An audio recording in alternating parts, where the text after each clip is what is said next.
This is Mr. Wong from the Day in the Morning Show. Hey, you guys see Missy Wong? She see lots of light, so she go check on chicken. Now she gone. I guess she flew the coop. I gotta go. See ya. Bye-bye.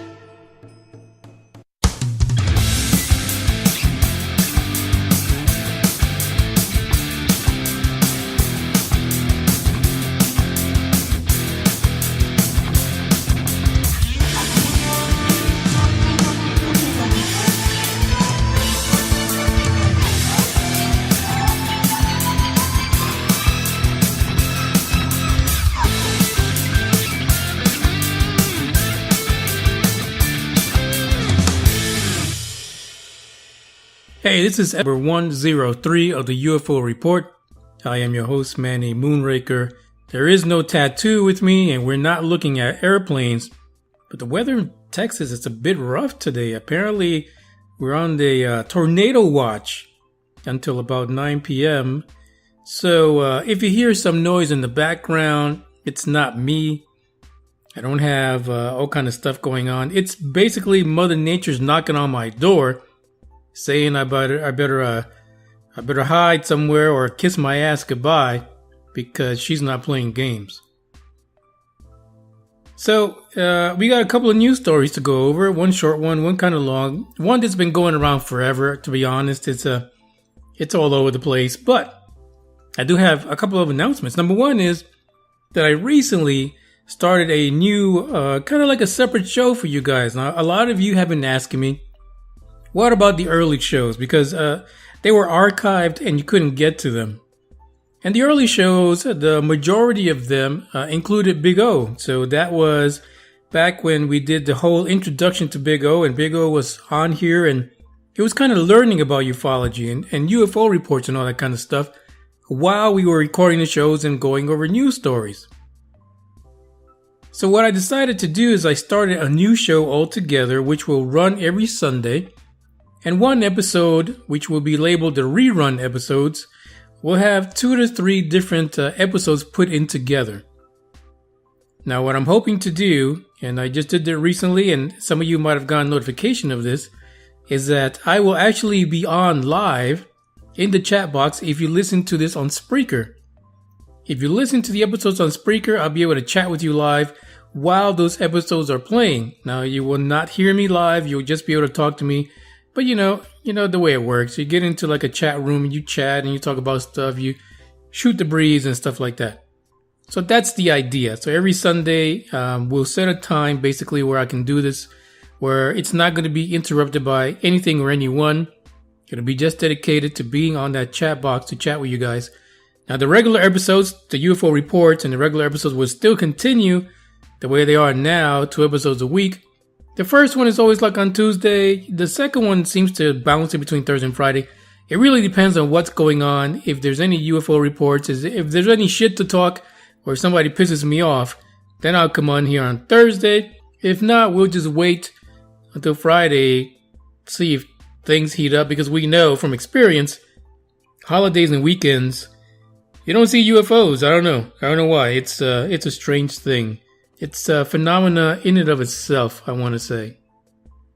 So keep out a nice sharp look for this. You'll see the episodes. And like I said, if you are like one of those people who remember everything you listened to and you heard those early shows, and out of the 226 episodes that we have, you only want to listen to the current stuff, just avoid those episodes that are named rerun. Those are the old episodes. Otherwise, keep doing what you're doing. The second bit of news is that I kind of stayed away from Google Plus for a while, well over a year to be honest. I've updated the Google Plus and we're going to be more active on there, posting things, posting episode information and news whenever we come across it. So, if you're someone that doesn't like Twitter, doesn't like Instagram, and thinks Facebook is way too far out of control, Google Plus, you can find me on there. The link for the Google Plus profile is in the description. Just go ahead, add me on, send me whatever it is. I don't even know the terminology for this anymore. Follow me, plus me, I don't know. I get lost in all these things. There's just too many terms for all these social things. But it's there for you. Link in the description. Add me on, and I will follow you back. And we can talk the talk, chat the chat, and bullshit as much as we can. So let's get into our first article for today, because I know you guys are interested about what I have to share with you, especially if you live in Texas, because tomorrow is the Out of This World UFO Festival in Edinburg, Texas. Now, let me tell you, I really wanted to go to this festival this year. I'm telling you, it was in the back of my mind. I was holding out. To see if Aurora would make a comeback this year, but it never did. And I totally forgot that this UFO festival in Edinburg, Texas was going to be happening right now. And guess what? It's tomorrow. So Moonraker's not going to make it because Edinburg is not exactly close. It's at the tip of Texas down there, very close to the Mexico border. Edinburg is, I guess you can call it a border town or whatever. But basically, it's going to happen tomorrow. So if you're in Texas, you listen to UFO Buster Radio, you might want to take a drive tomorrow. The festival is going to be something else, something amazing, something incredible. It runs from 9 a.m. to 6 p.m. It's at the Edinburg Conference Center. And the address, in case you want it, but it's in the description because it's part of the story, because I know you're going to forget. You're probably driving somewhere. You're sitting at your desk or doing something. But it is 118 Paseo Del Prado Drive. The tickets are $30 per person. Per peasant. Every peasant that goes down there gets in for $30. And they're on sale at Eventbrite. I don't have the Eventbrite link, but I'm sure if you go in there and you look it up by the festival name, the Out of This World Festival, you can find it, right? I mean, how hard can that be? I did it, right? Some of the people that you're going to witness or have the pleasure of being around while you're there. The first one is the one and only Travis Walton. That's right, Travis Walton is going to be there. And let me tell you, if you're a UFO buff and you ever want to hear anybody speak about an experience, it's Travis Walton. I mean, just go down there. Come on, take the $30. Don't buy any whiskey this week. It's not. I'll buy less whiskey. Maybe that's what it is. Buy less whiskey. Don't smoke those last 5 packs of cigarettes. You don't need them. Save them for next week. Take that money. Go get yourself a $30 ticket and head on down there because Travis Walton's going to be there. Like I said, you want to hear his story. The next person is the one that people are saying is a government disinformation superstar, Nick Pope. We've had those stories that have been running lately about Nick Pope being, an undercover double agent. But anyway, Nick's going to be there. You can hang out with Nick Pope, chew the fat, maybe share some tea with him and get some inside information. The last one, the last one is the one that probably, if this person heard any of my shows, they will probably avoid me like the plague. Stephen Bassett, or as Big O would say, Bassett. Stephen Bassett will also be there. Oh, I don't even know that he's a speaker. I did see him in some pictures that were posted today by the Edinburg crew for the UFO conference. So maybe he's just hanging out. He's looking to probe somebody down there. I don't know. But Stephen Bassett, he's there. Check him out. Bassett, whatever the hell it is. Now, the one thing you got to know is that people did not pick Edinburg just because they want to run across the border and get themselves some fresh tequila. That's not what it is. The reason why they picked Edinburg is because there was a connection to an incident in Edinburg in 1966. This happened on Market Road 290, which is about 4 miles west of US 281, and it was witnessed by 8 people. These people were actually out there digging a gravel pit. And for some reason, they thought it was a good idea to dig a gravel pit around midnight, only in Texas. Listen, it was probably hot as hell outside. So you do it at night, there's no sun. You go out there in the middle of the night and you dig in the pit. You get your shovel, you get whatever the hell you need, you dig a pit, and then you get probed. Because apparently these guys noticed some very fascinating UFO stuff. So now this article that I have linked in the description for you regarding the Edinburg UFO Festival, out of this world, of course, basically does have a clip from the Edinburg Cultural Arts.com website, which has a deal about what happened. So this is what the quote says. The men told the deputies, because apparently some deputies saw the 8 guys and they look really weird. You know what? You don't even have to have UFOs for that shit. I mean, you got 8 guys in the middle of the freaking road digging up a gravel pit. That's bad news. That's somebody died. I mean, if I see that they've killed somebody, they're trying to get rid of the body. So as a deputy, I would hope, you deputies listening out there, men in blue, if you see that, please stop. Don't let these 8 guys bury the body without any intervention. Just stop and do your job. Anyway, the men told the deputies of having seen bright lights in the sky and hearing of loud humming and throbbing sounds. For you guys who minds are in the dirt, in the gutter, it's not that kind of story, and I don't think Edinburgh is that kind of town. So they also experienced sudden strong winds on an otherwise calm night, and they saw flames shoot down out of the sky, presumably from one of the UFOs that had been previously seen hovering in the area. The beam of fire set ablaze all the surrounding area, including their vehicles and their mobile home. It was not a good night for these guys. On top of the fact that they were out at midnight digging gravel pits to hide bodies, I mean, basically, they lost a lot thanks to this UFO situation. Thankfully, the deputies got there to save the day. But if you want to really read the story, because I am making light of it, because I am Manny Moonraker and I could do that shit, check it out. Go to the Edinburg Cultural Arts.com and check out the full story. It's interesting. And I want to say that Edinburgh is also listed as one of the top 3 UFO conferences to go to. I mean, the damn thing is popular, folks. Why do you think Manny Moonraker wanted to go there? But next year, I will be there. I shall. Maybe you guys can join me there as well. We'll have a posse, an entourage, if you will, of UBR truth seekers heading down to the border. I mean, after the show, after the festival, we can cross the border, get some tequila, knock ourselves out, wake up in a Mexican prison, and do like 10 years.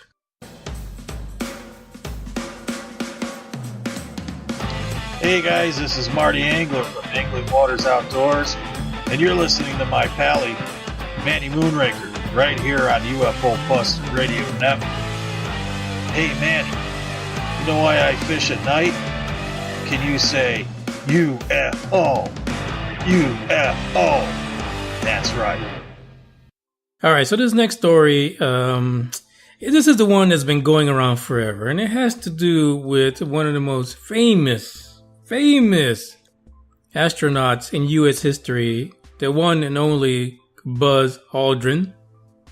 And, I mean, it's just everywhere. People are making assumptions. They're saying all kind of stuff. And apparently there has been many years where people were talking about astronauts doing the Apollo mission, seeing all kind of shit up there.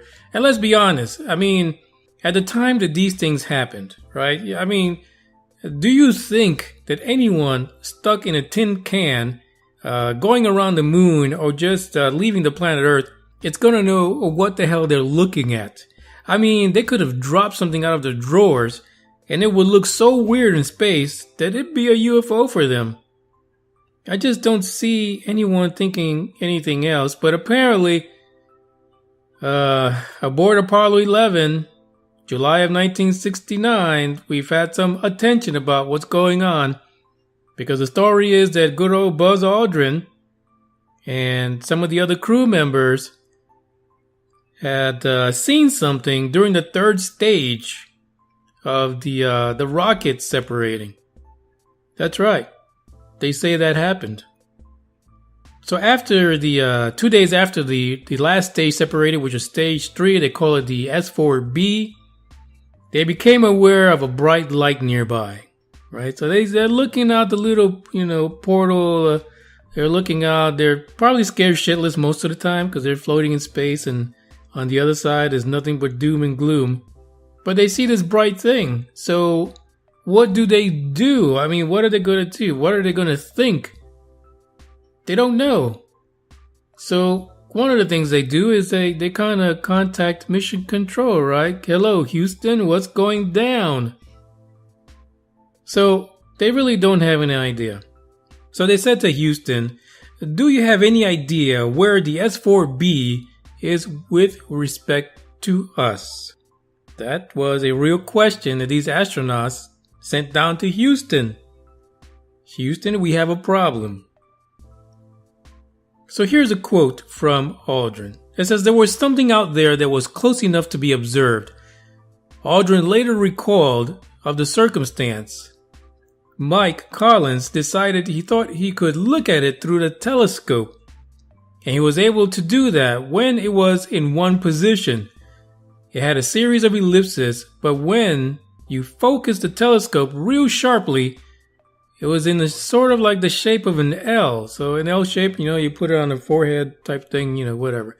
And so they said, basically he's saying that didn't tell them very much. So obviously the three of them were not going to blurt out, hey, Houston, we got something moving alongside us and we don't know what it is. Can you tell us what it is? Because there ain't no way Houston's going to be able to tell them shit at that point. They didn't know what the hell was going on.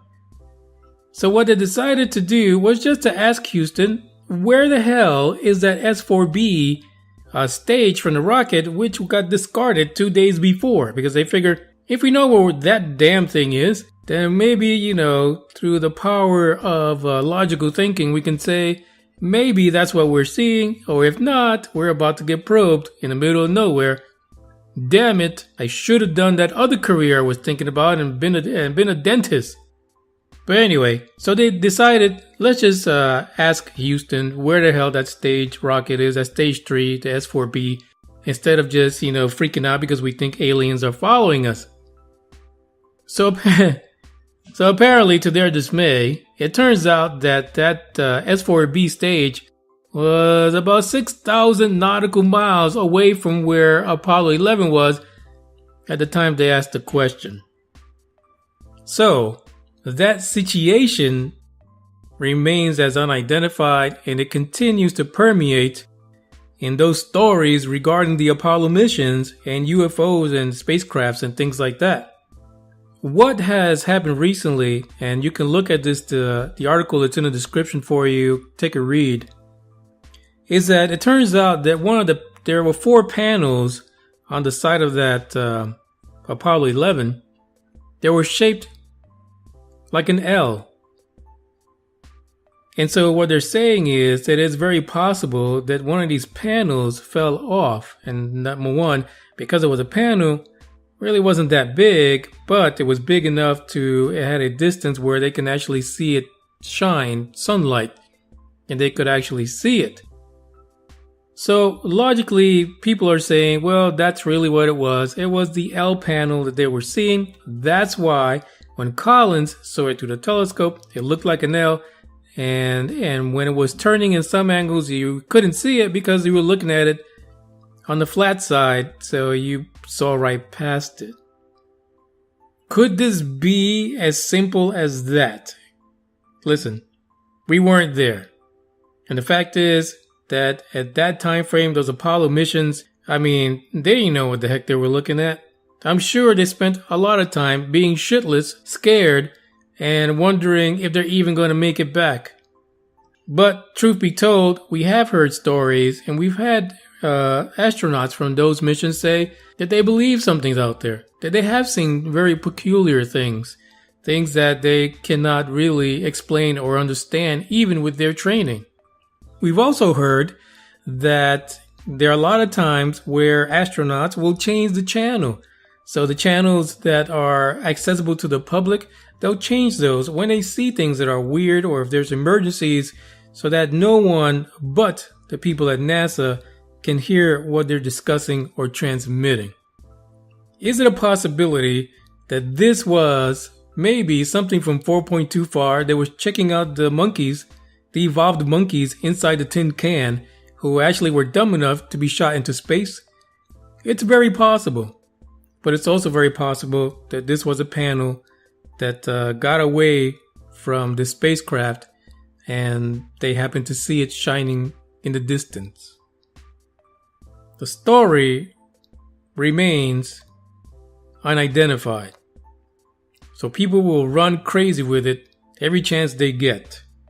It's up to you to decide whether you think the story is being rubber-dicked by putting in the panel reasoning, or if maybe this was something from 4.24 that was keeping an eye on what was happening with the Earth monkeys. That is the episode for today. Listen, don't forget to check out the UFO Buster Radio, the Reruns show. You'll see this. It'll be up. If you just happen to start listening in the last 6 or 4 months, trust me, you're going to want to go back and listen to how terrible we sounded, because we don't really sound that much better now, but at least we curse, right? Fuck it. But listen to it, because I think it'll be fun and you get an idea of how we started and where we are. You'll see the evolution of this Earth monkey, as it goes through the craziness that is ufology. And I want to tell you one thing. Rerun number 1 includes an episode, and I was listening to it because I'm monitoring it live, but I made a statement during that episode, and that was that we don't need the government to disclose anything. We just needed one rich fucker to put up all his money to help us find disclosure.